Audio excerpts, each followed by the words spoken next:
Bismillahirrahmanirrahim. Assalamualaikum warahmatullahi wabarakatuh. Salam sejahtera untuk kita semua.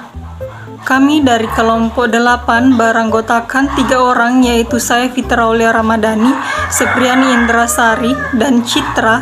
Di sini kami akan membahas mengenai model-model pembelajaran inovatif yang berbasis filosofis konstruktivisme. Baiklah, langsung saja kita masuk ke materi. Yang pertama, pendekatan, metode, dan teknik pembelajaran. Dalam proses belajar mengajar dikenal istilah pendekatan, metode, dan teknik pembelajaran. Istilah-istilah tersebut sering digunakan dengan pengertian yang sama. Artinya, orang menggunakan istilah pendekatan dengan pengertian yang sama dengan pengertian metode, dan sebaliknya, menggunakan istilah metode dengan pengertian yang sama dengan pendekatan. Demikian pula dengan istilah teknik dan metode. Sebenarnya, ketiga istilah tersebut mempunyai makna yang berbeda, walaupun dalam penerapannya ketiga-tiganya saling berkaitan.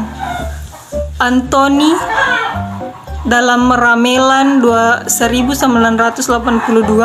mengatakan bahwa pendekatan mengacu pada seperangkat asumsi yang saling berkaitan dan merupakan dasar teoritis untuk suatu metode. Pendekatan adalah prosedur yang digunakan guru untuk mengarahkan kegiatan siswa pada tujuan yang ingin dicapai.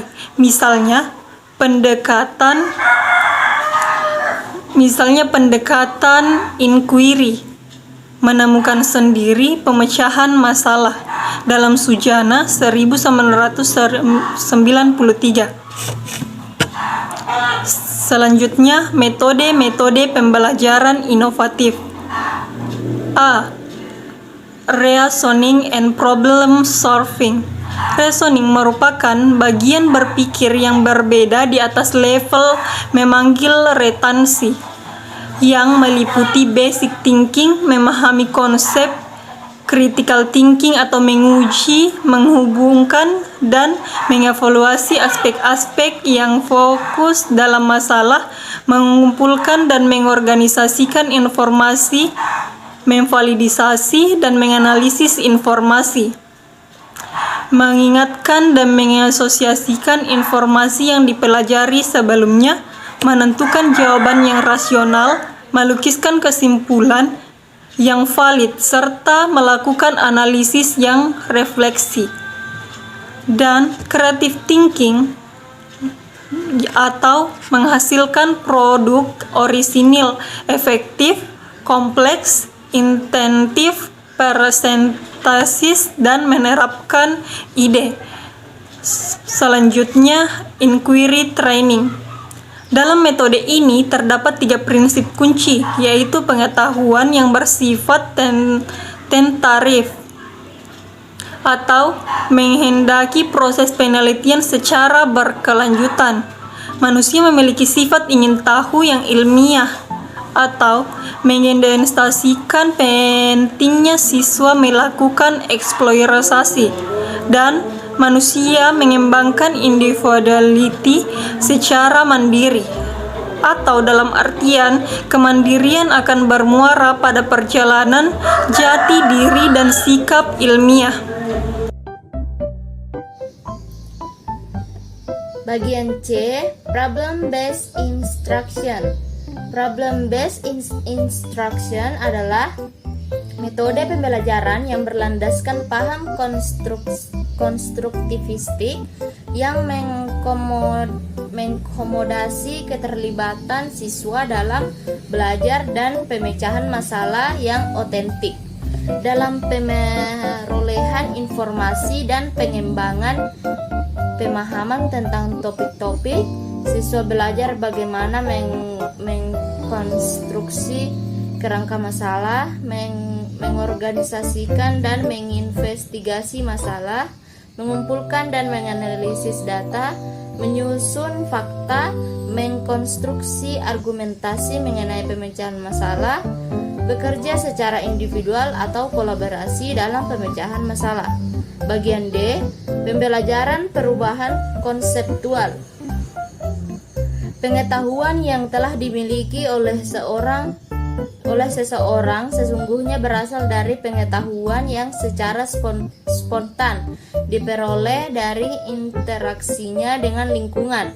Sementara pengetahuan baru dapat bersumber dari intervensi di sekolah yang keduanya bisa konflik, kongruen atau masing-masing berdiri sendiri. Bagian E, group investigation.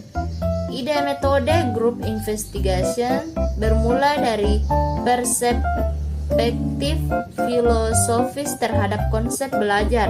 Untuk dapat belajar, seseorang harus memiliki pasangan atau teman. Bagian F, problem-based learning. Problem-based learning adalah salah satu pendekatan pembelajaran dengan membuat konfrontasi kepada siswa dengan masalah-masalah praktis berbentuk instruktur atau open-ended melalui stimulus dalam belajar. Bagian G, penelitian jurisprudensial. Dasar metode penelitian jurisprudensial ini adalah terkait dengan konsepsi tentang masyarakat yang memiliki pandangan dan prioritas yang berbeda mengenai nilai sosial yang secara hukum saling bertentangan satu sama lain. Untuk memecahkan masalah yang kontroversial dalam konteks sosial yang produktif, setiap warga negara perlu memiliki kemampuan untuk dapat berbicara kepada orang lain dan berhasil dengan baik melakukan kesepakatan dengan orang lain. Bagian H, penelitian sosial. Metode pembelajaran penelitian sosial mendasarkan diri pada kemampuan guru untuk melakukan refleksi terhadap kelas yang memfasilitasi siswa. Menurut Macialas dan Cox, suasana kelas yang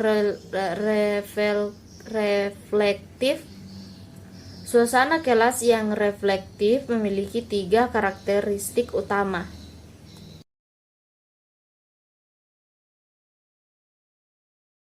Baik, selanjutnya intelijensi ganda.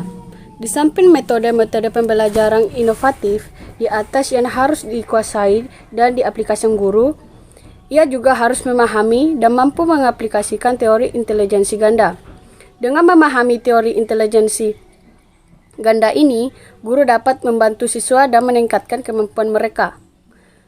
Armstrong dalam Supamo 2003 memberikan beberapa strategi yang perlu diperhatikan dalam pembelajaran dengan menggunakan teori intelijensi ini, yaitu intelijensi linguistik, bercerita, menulis kembali; intelijensi matematis, logis, menghitung, membuat kategori; intelijensi ruang, visual, membuat sketsa, gambar; intelijensi kinestetik, badan, ekspresi gerak dan badan; intelijensi musikal, menyanyi, membuat lagu; intelijensi interpersonal, diskusi kelompok, praktikum bersama; intelijensi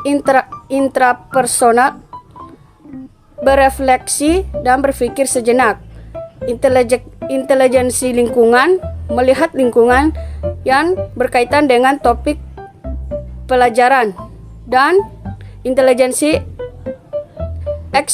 eksistensial, mempertanyakan soal keberadaan atau topik evaluasi.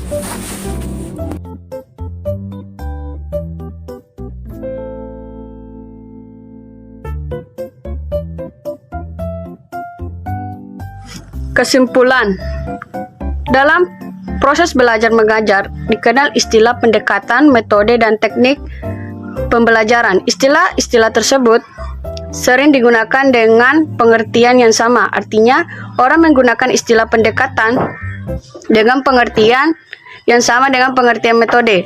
Dan sebaliknya, menggunakan istilah metode dengan pengertian yang sama dengan pengertian pendekatan. Demikian pula dengan istilah teknik dan metode. Metode pembelajaran inovatif. Bagian A, reasoning and problem solving. Reasoning merupakan bagian berpikir yang berada di atas level memanggil. Bagian B, inquiry training. Dalam metode ini terdapat 3 prinsip kunci, yaitu pengetahuan bersifat tentatif, menghendaki proses penelitian secara berkelanjutan.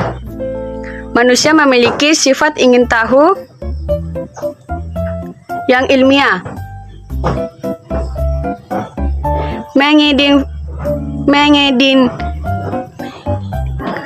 mengindikasikan pentingnya siswa melakukan eksplorasi, dan manusia mengembangkan individuality secara mandiri. Kemandirian akan bermuara pada pengenalan jati diri dan sikap ilmiah. Bagian C, problem based introduction. Problem based introduction adalah metode pembelajaran yang berlandaskan paham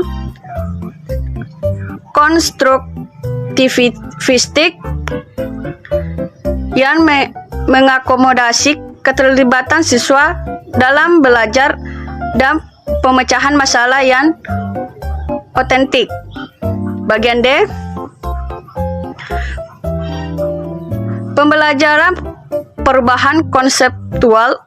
Pengetahuan yang telah dimiliki oleh seseorang sesungguhnya berasal dari pengetahuan yang secara spontan diperoleh dari interaksi dengan lingkungan.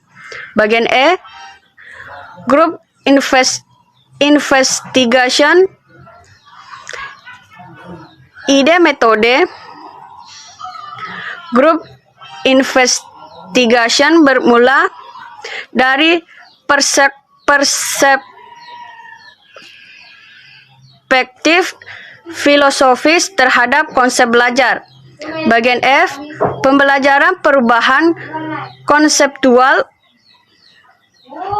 Pengetahuan yang telah dimiliki oleh seseorang sesungguhnya berasal dari pengetahuan yang secara spontan diperoleh dari interaksinya dengan lingkungan. Bagian G, penelitian jurisprudensial. Dasar metode penelitian jurisprudensial ini adalah terkait dengan konsepsi tentang masyarakat yang telah memiliki pandangan dan prioritas yang berbeda mengenai nilai sosial yang secara hukum saling bertentangan satu sama lain. Bagian H, penelitian sosial. Metode pembelajaran penelitian sosial mendasarkan diri pada kemampuan guru untuk melakukan refleksi terhadap kelas yang memfasilitasi siswa. Di samping metode-metode pembelajaran inovatif di atas yang harus dikuasai dan diaplikasikan guru, ia juga harus memahami dan mampu mengaplikasikan teori intelijensi ganda. Dengan memahami teori intelijensi ganda ini, guru dapat membantu siswa dan meningkatkan kemampuan mereka.